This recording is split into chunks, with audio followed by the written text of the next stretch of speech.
Probability question bank சீரீஸ்ல இப்போ ஒரு ஈஸியான சம் நம்ம பார்க்கலாம். 22 colored பென்சில்ஸ் இருக்கு. இதுல 6 pencil are pink, 9 pencil are blue, 7 pencil are yellow. First நம்ம எல்லா டேட்டாஸும் இருக்கான்னு ஒரு தடவை பார்த்துக்குவோம். 6 பிளஸ் 9 பிளஸ் 7 எவ்வளோ? 6 பிளஸ் 9 பிளஸ் 7 எல்லாத்தையும் சேர்த்தா நமக்கு 22 வந்துருமா? So okay, given data okay. இப்போ கொஸ்டின் நம்ம போலாம். A pencil is taken at random from the box. Write down the probability that the pencil is green. இதுதான் ட்ரிக்கி பார்ட். நமக்கு பிங்க் இருக்கு, ப்ளூ இருக்கு, எல்லோ இருக்கு. அதெல்லாம் சேர்த்தாலே 22 வந்துருச்சு. டேட்டா கொடுத்தது 22 கலர் பென்சில் தான்.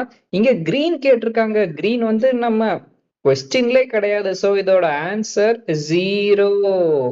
Tricky question 0. இதே மாதிரி ஈஸியான கொஸ்டின்ஸ் தெரிஞ்சுக்கணுமா? தினமும் நம்ம குரூப்பை பார்த்து இருக்கிற எல்லா கொஸ்டின்ஸையும் ப்ராக்டிஸ் பண்ணுங்க.